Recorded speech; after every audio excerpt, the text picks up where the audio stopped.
The new AI-based masking tools in Lightroom are amazing. If you go to the mask button here, now you will see several options to create a new mask.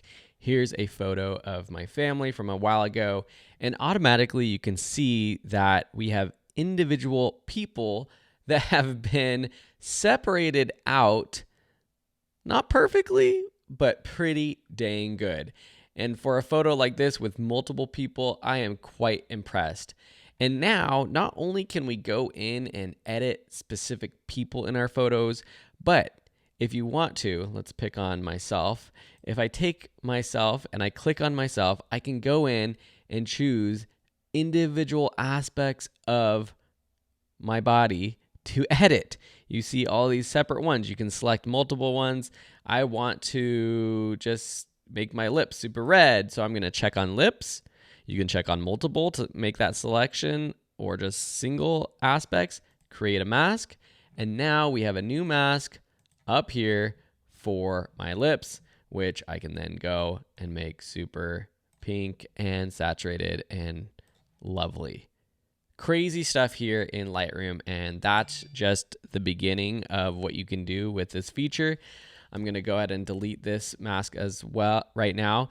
So that's how you choose people. You can also choose all people if you want to edit everyone.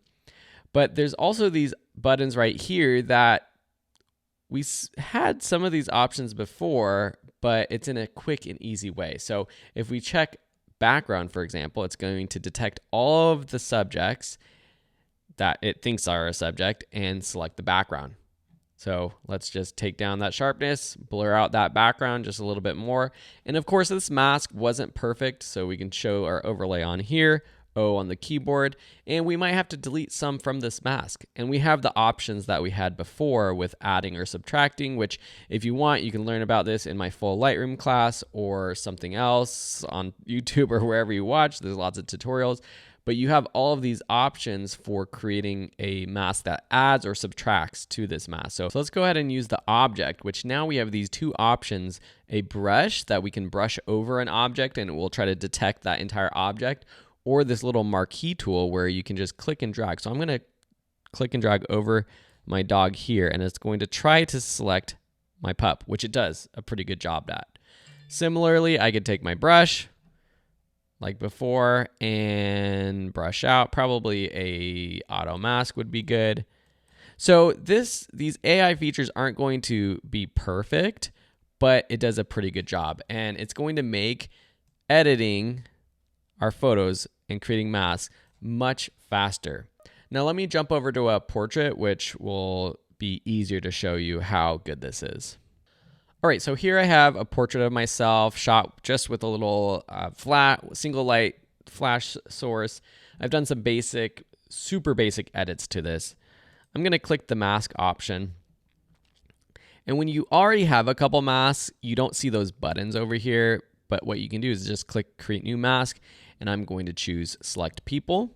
So it's going to find the people, and then it will give us the options for the specific elements of that person. So here's myself. And now let's go and just choose my face skin, my body skin. You can go and create two separate masks if you want. So say I want to do one mask for all of my skin. So I will rename this skin. And as we've had before, we have these presets. So I can do soften skin. There's also a soften skin light option, which is probably better. Or you can also use the amount option. So say I think soften skin is even too much still, I can decrease that, or maybe soften skin light's not enough, so I can increase it this way. We can create quickly. Let's go back to select people. It already has me selected. I'm going to choose my eye sclera, iris. I honestly never realized that's what you call the whites of the eyes. Lips and teeth. This would take so much more time if I was doing this one at a time. So you can rename these, which would probably be helpful. I'm just going to go through and show you mask 4. That's my eye sclera. Just a tiny bit. Don't want to go crazy eyes, but just a touch. Probably desaturate just a little bit. With my irises, there is a preset for iris enhance, which is pretty cool. Quick way to do that. We could increase or decrease that with the amount. With my lips, maybe just make them a little bit, I don't know, softer. Maybe decrease clarity. I don't know what I want to do with my lips. Soften them up just a little bit. Decrease sharpness, maybe. With my teeth, drop that saturation just a tiny bit, just a touch. You don't want to go all the way.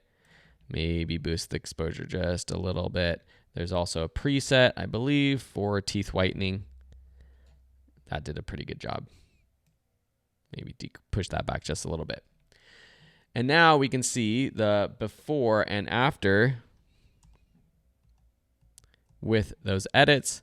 Let me go ahead and show you. Let's get out of our masks. You can see the before and after here. And all of that was done rather quickly. Let me just do one more mask actually for my hair. Hair right here. Create mask. And we're just going to bring up the shadows. Boost the contrast a little bit, overall exposure. And this one is one where I would probably go in and fine tune it just a bit around the edges. So what I like to do when these masks are created, what I would do is go into this mask and actually subtract with a brush, decrease the flow and density just a bit, turn off auto mask, hit O on my keyboard so I can see what I'm looking at, and just go over the edges just a little bit. Let's increase the flow just a little bit more so that it's not like this sharp edge. And all this is done in Lightroom, which is crazy. It's just completely crazy what you can do with Lightroom now. And these new advanced features are just cool, making our lives a lot easier. I didn't even go over the sky detection feature, which does a pretty good job. It does pretty much what you expect with that button. We've had the sky selection before. We have the background selection now too, which is awesome. Really cool update. So just wanted to update you if you haven't played around with those tools. Quick before and after using those masks, AI-based selections. Very cool stuff. I hope you enjoyed this tutorial, and we'll see you in another one. As I mentioned, if you want to take the full Lightroom course, I have a link down below. You could get it at videoschool.com as well, with all of our other photo, video, design, business, and much more types of courses. All right, see ya. Have a beautiful day. Cheers.